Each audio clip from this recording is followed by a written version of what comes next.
Good afternoon, everyone. Thank you for joining us at the NOAA Central Library and online. We are very excited to have Cassandra Jean here talking about suffering after Harvey, Irma, and Maria.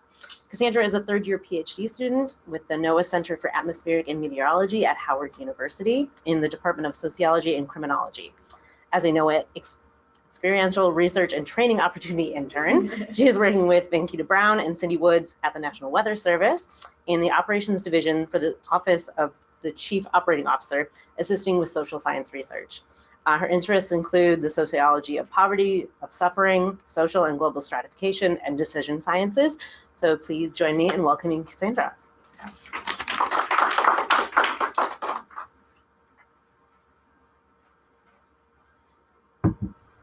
Thank you for that introduction.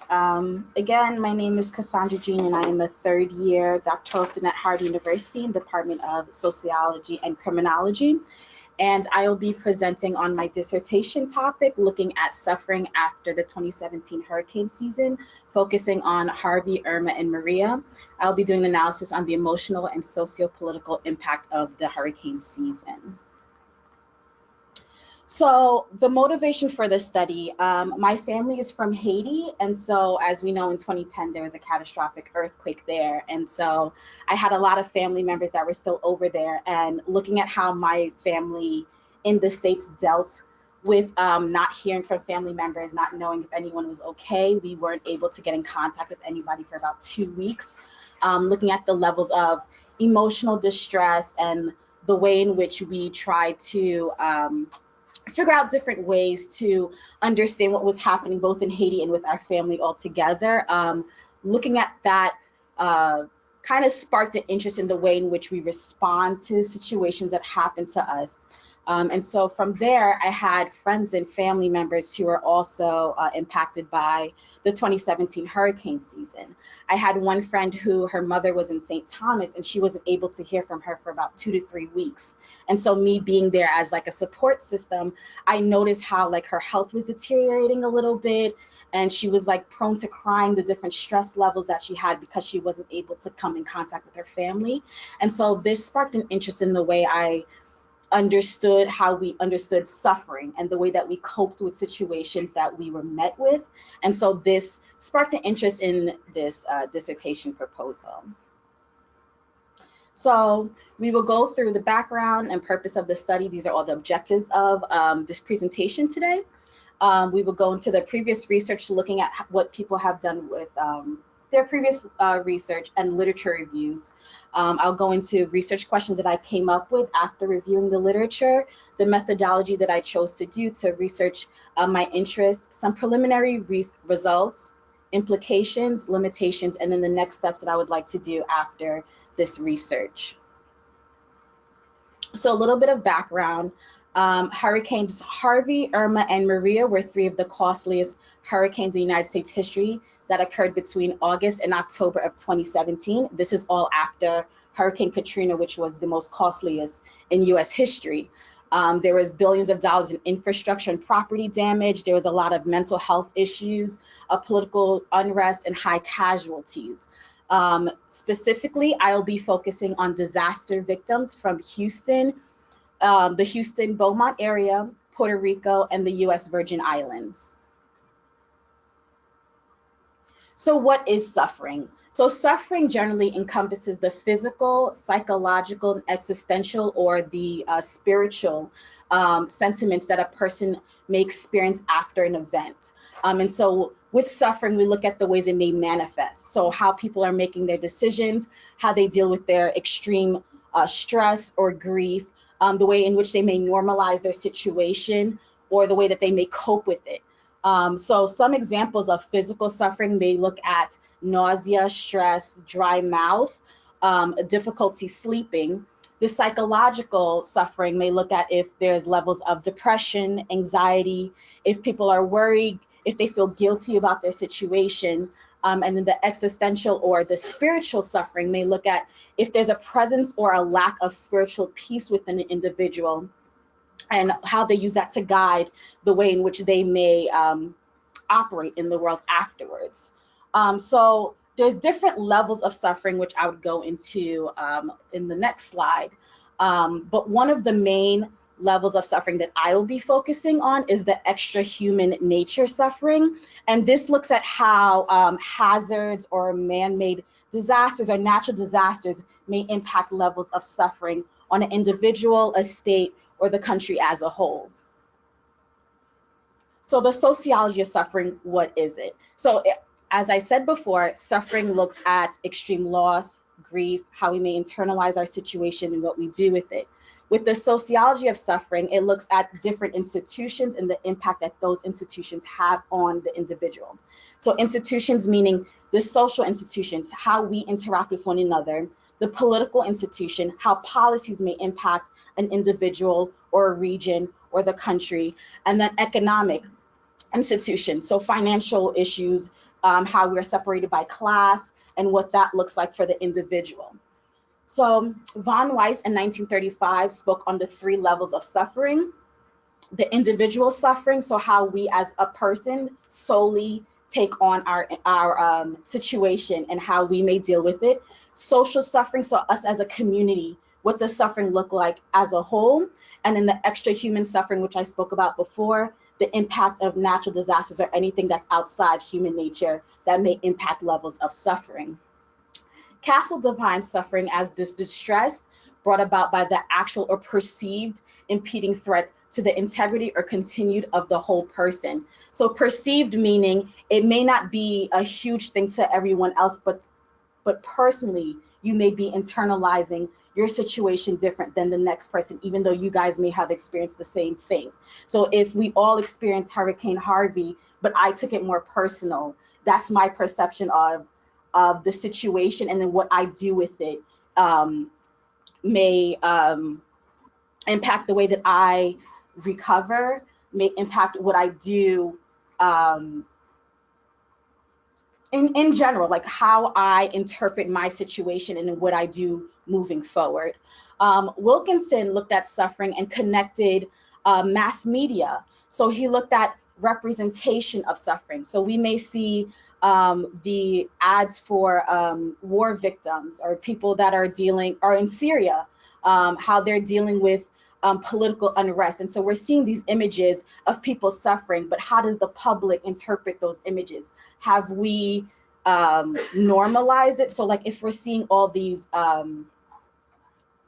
thinking about the border unrest from the United States and Mexico, we see these children in cages. We see these images over and over and over again to the point where we're used to them now. So the levels of suffering, even though they may have a high level of suffering and we may interpret their suffering, because it's more normalized, we may not see or understand their suffering as high as when we first saw it. So like the normalization of the situation, because it's coming so frequently, it's not as impactful anymore. Harvey in 2012, this author actually did this for their dissertation. They interviewed Katrina survivors in the 9th Ward after Hurricane Katrina, and they found that individuals were more likely to liken their situation to war victims. Even though they were in the States, they have more rights, they have more resources coming to them, but they saw their situation as a war zone. So one instance that they found was with all these factors that are coming in, they were emitting these dangerous chemicals into the air. Instead of fighting back, going to their local officials and saying that, hey, this is having a detrimental effect on our health, they let it go. They normalized the situation. It is what it is at this point. We're already dealing with all these other things. There's no need to fight back the system. So they normalized their situation instead of fighting back. And these showed levels of suffering. And that's what the results showed. Harvey did this by interviewing people. So it was purely qualitative. So I'm looking at the different influences of suffering because I'm focusing more on the sociology of suffering. So one thing that I'm looking at is the way that policies may impact it and the way that society may respond to suffering. So Boyce and Krauss and Reeves spoke about society's response, and the response to these natural disasters have shown the support of inequality based on race and classes. So one thing that we can think about is how Katrina victims were portrayed in the news. So outlets such as CNN and Fox News used words such as looting. They spoke about the high violence that happened after the hurricanes, but they used images of Black people. When they had other articles which focused more on white people, there was images of them in boats. They call them survivors and them trying to figure out a way to deal with their situation. So those types of narratives that are being pushed out, and then how citizens are taking in that information.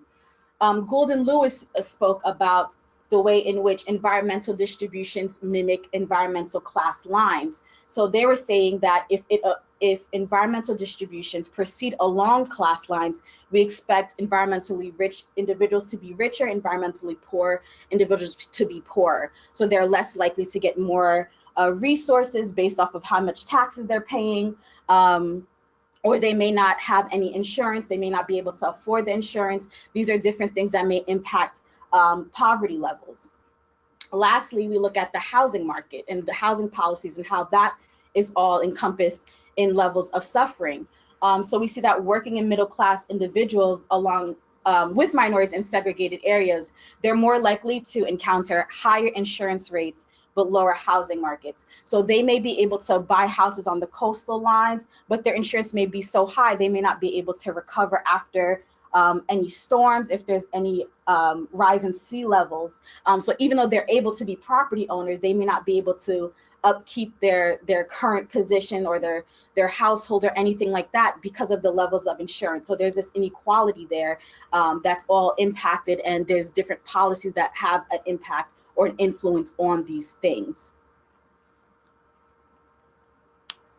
So purpose of my study, I have 4 general things that I want to do.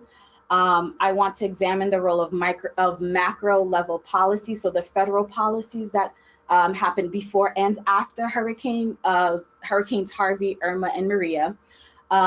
I want to investigate how individuals were directly impacted. So I'm only looking at disaster victims that were directly impacted, directly dealt with the storms. Explore levels of suffering on a micro, so the individual level, the meso, so in the community, and then macro level, so the United States as a whole, what those levels of suffering looks like and what that does to their recovery efforts. And lastly, I want to analyze how their recovery efforts and their levels of suffering may affect their overall position in a social stratification system. So social stratification looks at the ways in which individuals or peoples are classified or are separated. So we look at class lines, we look at social lines. So how are people, how are people separated and grouped together, and what that looks like and how that may influence levels of inequality.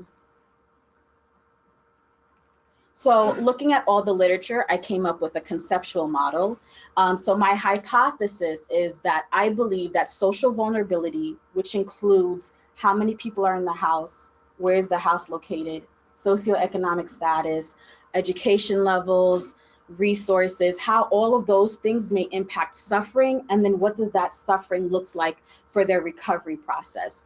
I have 2 other variables that I'm looking at, so preparedness efforts, so whether the individuals took information that was given to them and how, if they evacuated, what they did with it, how they prepared for the storms, what it looks like afterwards, so damages to their house, is there still damage, is there not any damage, and then risk communication. So with risk communication, I'm looking at how people took in the information that was given to them, how they distributed among their friends, what they did with the information, if there's any representation in the media. So one thing that I was noticing just broadly, it was that there was less media coverage on the US Virgin Islands than there were in Puerto Rico, than there were in Houston. One thing that I noticed was there's a Netflix show out on Hurricane Maria, but it solely focuses on Puerto Rico. So there hasn't been any media coverage in the US Virgin Islands. And understanding the lack of media coverage in the Virgin Islands, what does that look like? Does that impact the way that people are suffering? Because it's like, okay, if I don't see myself or my country in the news, then they don't care. They may not see us as still suffering, still trying to deal with the impacts of the storms. So my hypothesis, like I said again, the strongest path would be between social vulnerability, levels of suffering, and then their recovery process. So I have 4 research questions. They're still under review. I will be focusing on the first 3 for this presentation. So the first one, what role did risk communication tactics from the media, local, and federal government play in the 2017 hurricane season? The second, looking at the relationship between an individual's social vulnerability, preparedness efforts, and communication and their recovery efforts, which are the variables that I spoke about in the previous slide. The third one, does one's physical, emotional, and existential reactions have a direct influence on their recovery efforts? So again, the physical, emotional, existential reactions are levels of suffering. So do these levels of suffering have a direct impact on recovery efforts? The last one, which is, how did the 2017 hurricane season affect poverty levels in Houston, the US Virgin Islands, and in Puerto Rico? So for my methodology, Farmer stated that in understanding suffering, we can't just use one method. We can't just use qualitative and we can't just use quantitative. We have to use both in order to get a full breadth of the levels of suffering and what it looks like. We have to accompany numbers with biography and biography with numbers. So in May, my professor, Dr. Adams, and I, we went to St. Thomas and we went to Puerto Rico. And so the picture on the left is in front of the University of the Virgin Islands. So what we did is we went there and we spoke to students and asked them to take the survey. We gave out business cards with the QR code on the back. And when they scanned it with their smartphone, they were able to get access to the survey. So that's how we were able to get respondents from St. Thomas to take our survey. Another thing that we did was contact different media sources. So using Facebook and emailing different media sources, telling them what we're trying to do and asking people to take the survey for us. And that has been extremely successful. We were able to get about 200 responses in 2 weeks using this method. The picture on the right, it was taken in front of Old San Juan, where it's the more touristy area. This is in front of the Navy Yard, where the carnival ships and all the different cruise ships come in. And we were looking at how they were able to adjust. So we noticed that in this area, there weren't that many high evidence of disaster, a presence of disaster damage. They were able to recover most likely because there's a high presence of tourist action over there and the amount of money that's being brought into the area. If you want to bring in money to the country, and this is a big source of income for them, you have to build up that area. And we noticed that that area had a low damage or low presence of damage in the area that we stayed in. So driving around St. Thomas, we wanted to just look around, do kind of like an ethnographic style thing and see the levels of damage, if there's still a presence of damage. So the top left corner is a church, and the cab driver said that this church was damaged during Hurricane Irma, and then after Hurricane Harvey, Hurricane Maria, the roof completely came off.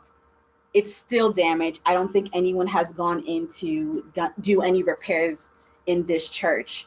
The next 2 pictures were, this is a gas station and this is a neighborhood. The one on the bottom is going towards Charlemont, which is a tourist area in St. Thomas. And so what they're doing is they're bringing up like the sediment or the dirt from the seas to kind of put like a barrier to help with flooding. One thing that we did notice was that it was hard to distinguish whether the damage that we saw was due to poverty levels or if it was due to the hurricane damage. So that was a big thing. But I know for sure that the church was due to the disaster damage. In Puerto Rico, these areas were nearby Old San Juan, which was very interesting. So the picture on the bottom is actually overlooking So if you're standing in San Juan and you're looking over a hill, that's exactly what you see.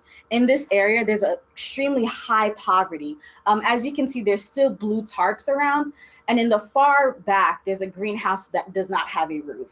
So they have high damage. Again, I don't know if it's due to poverty or if it's due to the hurricane damage or a combination of both, but we see that they have yet to recover.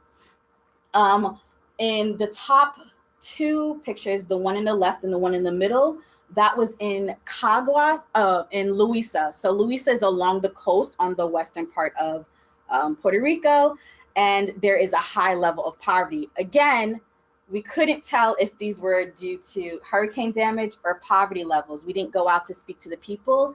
That would be a next step for future research, but we did drive around just to see what it looks like in general.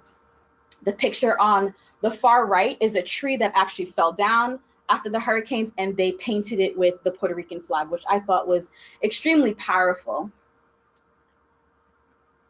So some initial findings, these statements all came from the survey. So some things that we found with people that were impacted by Hurricane Harvey was that they were more likely to use social media to get their information or to communicate with one another regarding the storms. They generally believed that the communication that was given out was sufficient and they didn't have any problems with the information given by NOAA.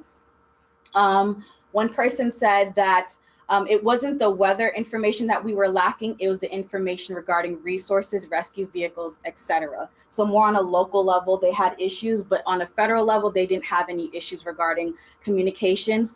They were more likely to use social media and word of mouth to transfer any information. And again, they also had a lot of media coverage. So they had a lot of donations poured into them, more resources. They had a lot of representation in Congress over Puerto Rico and St. Thomas, or the US Virgin Islands rather. From the victims of Hurricanes Maria and Irma, a big thing that they were speaking about was the storm characteristics. So they were saying like, they wish that they knew that there was a tornado in the hurricane. They wish that they knew how quickly it was going to come. When we did focus groups, which I failed to mention, so we did surveys and focus groups. So when we did focus groups, one thing that people said was that they didn't know how quickly the storm was approaching the US Virgin Islands. They didn't know until the day before that it was a Category 5 storm that was coming. And so that was a big thing that they wanted. They also spoke about the dissemination of information and the sentiments of being overlooked. So one individual said that they had a NOAA radio, but they were unable to get reception in St. Thomas. So they were following all the things that we want individuals to do, but they still had issues in getting information. So they solely relied on the local radio stations to get their information as far as what's happening, where to go for resources. And then this other individual said, the only source of information was the local radios. So mainstream media was too focused on where the storm was headed to the mainland. So that was a sentiment that was shared with a lot of individuals in the US Virgin Islands. They were saying that a lot of the media coverage was on Florida and on Puerto Rico. And so they felt like they were an afterthought and that they didn't understand like how strong the storms would be because there wasn't as much coverage on them. So when it did come, it was kind of like a shock to them. And then the fact that 2 weeks later after Irma, Maria came, and that was a complete shock to them as well because they didn't have power after Irma hit.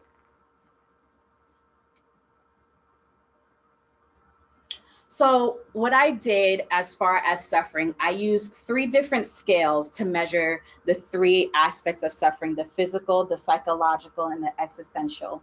I borrowed this scale from the medical anthropology field because there is no scale in sociology to measure suffering. And one thing is that it's hard to put numbers to human emotions. It's hard to enumerate personal feelings. So for the suffering scale, these are just the raw numbers. We see that even though there are there's a high presence of no physical suffering on the not at all, we still see that there's a presence of suffering in a little bit, quite a bit, and very often. One big thing that we see is that there was high levels of difficulty sleeping, and a lot of individuals had a lack of energy or they're extremely fatigued after the storms. So this was questions asking like, think back to how you felt after the storms, and then please respond based off of that memory. And so that comes with its limitations because people may be speaking on how they're feeling in the current moment, even though the question is prompting them to reflect back to how they were feeling. But again, we see high levels of a difficulty sleeping, a lack of energy. There was some presence of difficulty concentration, so there's and confusion. There was no presence of like shortness of breath or dry mouth, some things that we may not even think about or like attribute or remember that happened because this happened 2 to 3 years ago. So you don't remember if you had a dry mouth after the storm or things like that. So things that they could remember, we see here. The second scale, the psychological scale, we see that there was a high presence of like anxiety and people being worried. We see a presence of depression. We don't see high levels of rejection or people feeling guilty about their situation, probably because they didn't cause the storm. So we're not going to see people feeling guilty about their situation because this was something that was an extra human thing instead of I don't have enough money for food. It's like a different dynamic there. So those were the key things that popped up. I did see some people say that they were cheerful. Like they said, there's levels of cheerfulness, which was interesting. So again, it could be either people are thinking about how they're feeling right now, how they're, even if they were reflecting back, they're like, even if I see that all this is happening, I still have a positive outlook on my situation.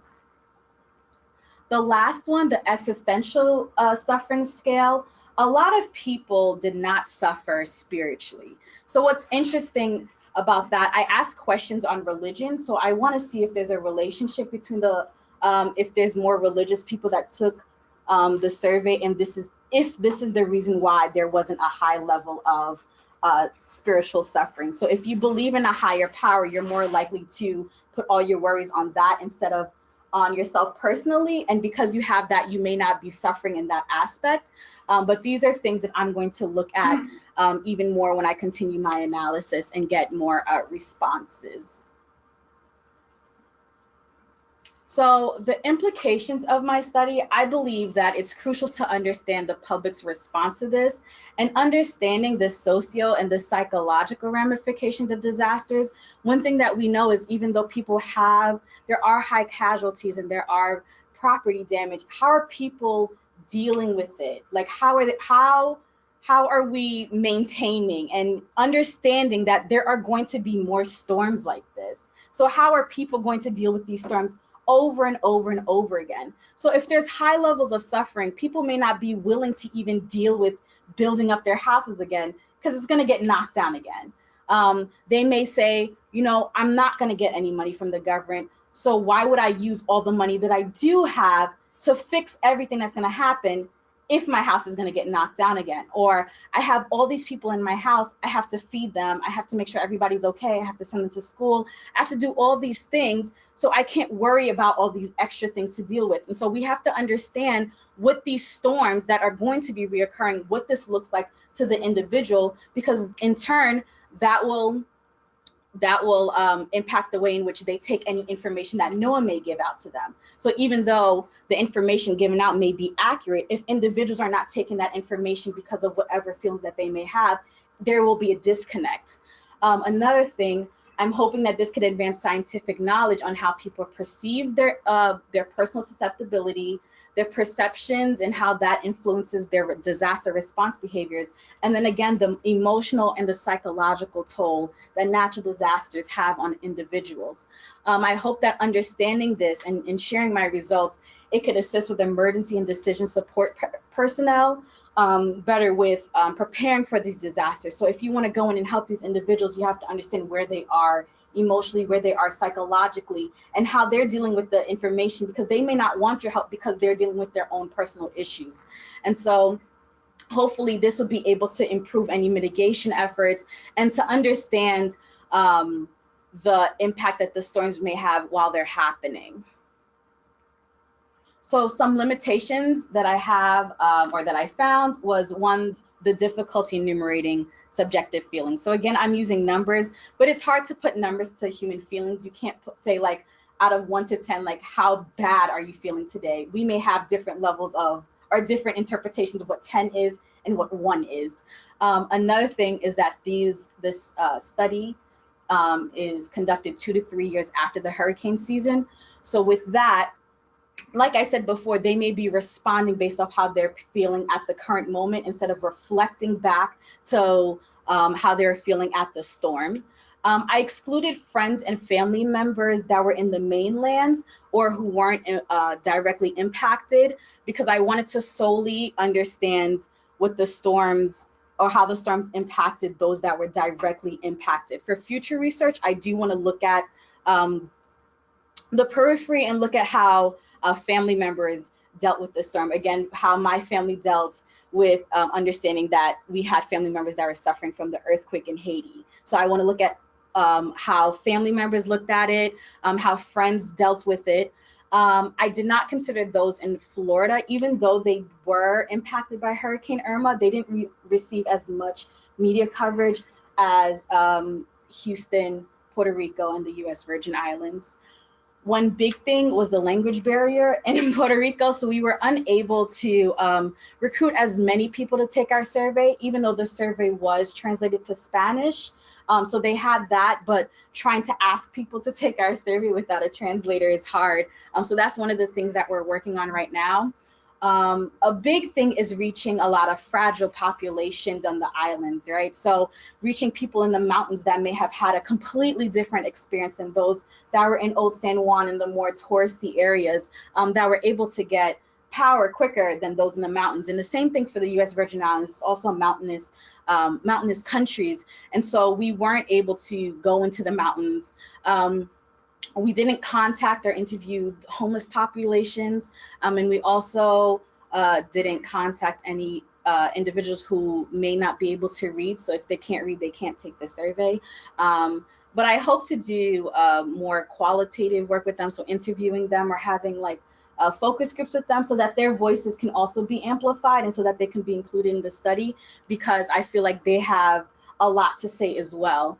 And I also did not include any government officials or emergency managers in the study, again, because I wanted to look at how the hurricanes impacted just the citizens in those 3 areas.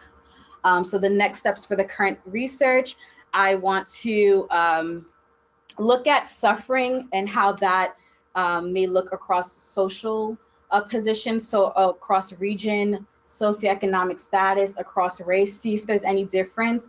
I want to analyze the role of the different policies and see how those policies that were made before and after the hurricane season, how that may influence levels of suffering and social inequality.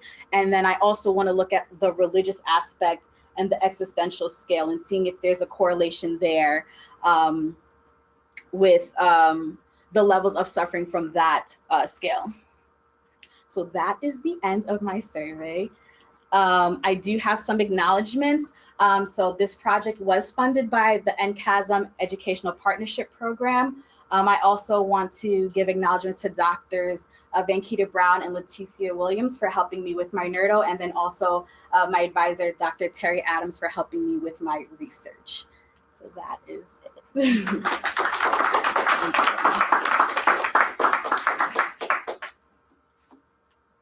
Does anyone in the room have questions?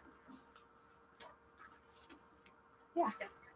Hi. As you know, I was part of the question regarding limitations that you did consider Florida. I'm sorry? I had a question regarding one of the limitations that you did consider Florida. Okay. Let's consider Hurricane Michael's impact on the Florida Panhandle last summer or last fall. Maybe do that in comparison with the research that you did on Maria as a possible research topic. Okay, so you're asking about Hurricane Michael and considering Florida and comparing it to this hurricane season? Yeah, that would be. Okay, that could be for future research. For this one, I wanted to solely focus on hurricanes Harvey, Maria, and Irma, because they were the three costliest. And I think that more information can be provided on them. And then from there, I would be able to look at different hurricanes and see if it levels of suffering or recovery issues may look the same across disasters, across state lines. So that would be for future research. One group that did not look like that was there, and I think it calls on those who have a disability. Yes. And the impact of that hurricane season on them. Yes. And sociological impact. Did you think about them as part of this, or was that just not a part of what your boundaries were? Okay, so for those online, she's asking about individuals with disabilities. So I did consider that, and I understood that I was not able to, I can't hit everyone at the same time. So that is something that I do want to look at in the future, because those that are more fragile may have higher levels of suffering. So I wanted to look at suffering in a general sense, and then from there move on and see how fragile populations are impacted. Yes, are impacted by levels of suffering. But when you say in a general sense, Mm-hmm. and you look at a population, Mm-hmm. that's not included in the population Mm-hmm. in a general sense, because they too need to have the same type. I mean, it might not have been much, but they still, and they could answer some of your questions electronically or whatever. Yeah, absolutely. I'm just saying, and you're looking at a general sense, Mm-hmm. 1 or 2, whatever. Now, you're going to do specific populations. Mm-hmm. Because my only concern is that in FEMA, and I had lots of questions back and forth, they were definitely concerned about they were not being asked, and they had the same type of things that they had to do also. Right. When we talk about general, whether or not they, and because ADA, in general sense, yes, they should be part of the general. Absolutely. So I'm just thinking. Yeah, absolutely. But yeah. Limitations, I'm just saying. Absolutely. One question that I did not have in my survey was whether an individual had a disability. So it was more of a convenient sample. So whoever had access to the survey was able to take it. So people who may have taken the survey may have had a disability, but because I didn't ask that question, I couldn't isolate that. So that would be for future research. Yeah, of course. I think it's a really interesting topic. So I appreciate you even investigating it. Oh, thank you. So just as background, I'm from St. Louis. Okay. And so I lived through tons of hurricanes. And I just wanted to add, this could be some clarity to the happy sort of feedback that you got. So typically, at least as a child growing up, when a hurricane would come, you actually would feel a little excited, right? Yeah, yeah. Adventure, you don't have school. But also as an adult, it's also an opportunity for the community to bond together. Right? So neighbors are sharing food, they're cooking outside. And so even though there is, this looming threat, it's also a time when everyone really tightens and unifies. Yeah. So that may have come through there. The other thing that struck me, I only got to hear the last half of it. Okay. Was that it provides a really interesting baseline, right? I left St. Louis the day before yesterday, so just as the reports about Dorian were coming out and folks are in like deep preparation mode and that sort of thing. And there's been everyone uses Facebook that kind of thing. Yes. So everyone is talking about feeling anxiety, about children feeling anxiety. Yeah. And so that has been a shift, I think, because it was 2 Cat 5s back to back. It was a level of disaster in a new way that we hadn't experienced before, and the recovery time has been taking a longer time. So it'd be interesting to kind of continue doing your research and also consider sort of resampling at the beginning of a hurricane, of a new hurricane season, and or when there's a new watch or warning or advisory that's officially been issued, because I think it'll be very just as revealing. Yeah, so actually, it's interesting that you said that, because when we did our focus groups, some people were saying like they were excited to hear that there was a hurricane coming because they knew that they get to stay home, and because they didn't. Well, one person was just like, I didn't know that hurricanes Irma and Maria were going to be as big as they were, because all the other hurricanes that it's just rain, so I get to stay home and watch movies. So the fact that this came, it was a complete shock to me. And then afterwards, when Maria came, I was completely blown away. Like, her house was completely damaged. So that is interesting as far as the cheerful part. And they did speak about community efforts. One thing that they were saying was that in St. John, there was a high presence of community efforts as far as recovery. So they were all helping each other, cutting down like trees and poles that were in the way, blocking the areas. There was one woman in the focus group. She was, I believe she was a part of the Department of Health down there in St. Thomas, and she was saying a lot of her community members came in, understand that she was a doctor. They came in to clear up the area because they knew that she had to get to the hospitals. So that's definitely a sentiment that was shared in the focus groups. I hope to do the focus groups in Puerto Rico and St. Thomas. In Houston. We weren't able to go to Puerto Rico or have the focus groups in Puerto Rico because we couldn't get people together, but we're going back and seeing how they may have dealt with the hurricane season. We do have a few questions online. Okay. So Karen Jones is asking if you would, since your study focused on self-identification of suffering, will you consider tying in raw medical data, hospital visits, inpatient, outpatient treatments as an objective aspect of your research, and including the medical professionals in your research? I don't have a background in in the medical field. If I would include any medical professionals looking at inpatient, outpatient treatments.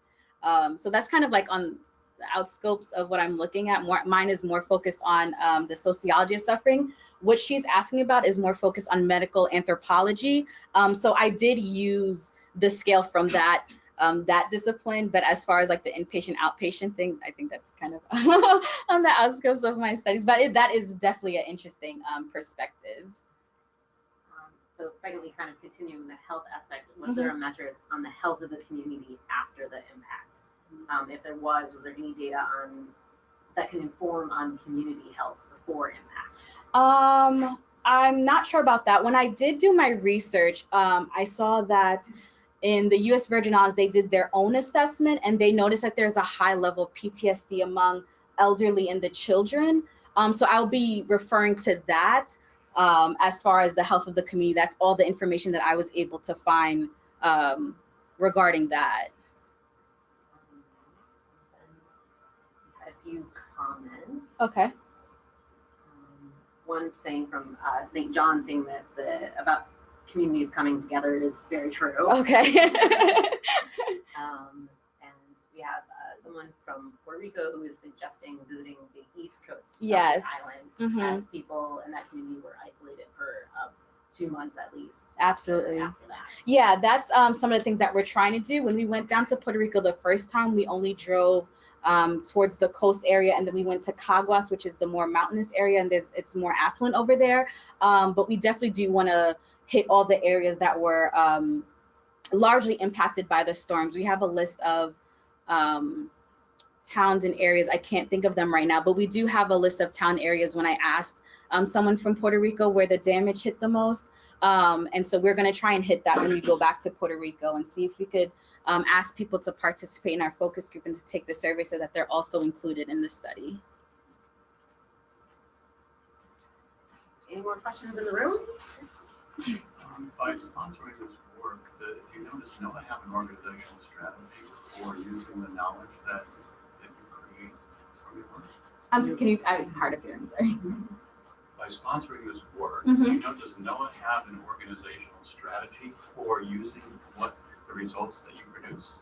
I'm actually not sure. If NOAA sponsoring this research, if NOAA has any organizations that will. The strategies to help that this survey could help with, or this research could help with, and I'm not necessarily sure about that, but that is something that I could look into to see how this could be useful over there. I just want to say 2 things. One, I want people to know that we were going to connect with an interpreter down there, but that person ended up having, so it wasn't like we didn't have a plan. Yeah. Someone who spoke Spanish, but Yeah. of course, me and Puerto Rico speaking. Secondly, Vankita served as a mentor, Dr. Brown, for as her NOAA mentor. So of course, course, her results, Mm-hmm. the work, dissertation and all, she'll get a copy of that. Mm-hmm. So that's one avenue. Having a social scientist here know I have exposure to the findings that Mm-hmm. in terms of what, so there's no, so that's one mechanism. The other mechanism is that there's a database that EPP has asked our center to contribute to. So the data that we're collecting will be shared, the database will be shared.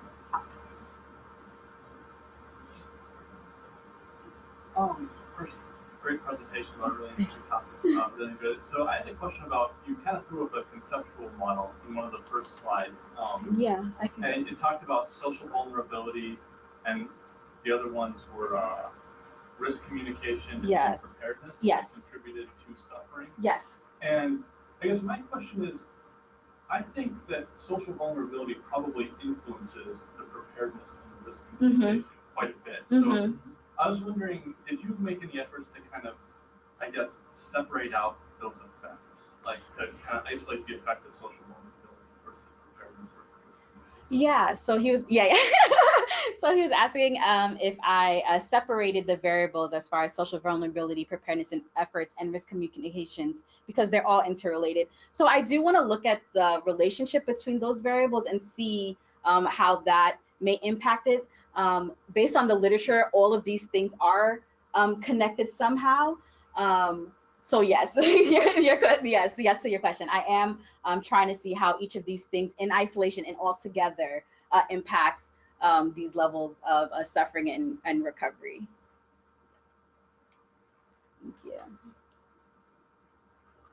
Are you, in your future visits, are you planning to visit the same locations, or will you be moving to different areas? As far as where? In general? In general. Oh, so in Puerto Rico, we do want to go to different areas. We were only able to go to Old San Juan, Luisa, and Caguas. So we do want to go to different areas, again, to touch populations that we may have missed. In St. Thomas, we are, in the U.S. Virgin Islands, we are still trying to give out our surveys to everyone out there and trying to hit everyone. We also did the same thing in Houston and the Houston Beaumont area. So yes, we're trying to hit as many populations as we could with the resources that we have. Did you look at how taking action following the disasters alleviated or compounded the suffering? No, that is something that I would like to do for future research though. Right now, I just want to see the presence of suffering. Question in the room? Hi. Hypothesis, do people who prepared more tend to suffer less? Did you see that? I did not do the analysis on that yet because I still want to get more responses. For right now, we have like 13 responses from Puerto Rico, so I don't want to make any conclusions yet. So I'll be able to give you all this. Again, this is still in the preliminary stages. So we could see that actually happening as far as preparedness efforts. I think that's it for questions. Okay. If there are anything extra online, please put it in the question panel now, and I will pass it along to Cassandra. But I think we're at the end, so thank you so much. Thank you, guys.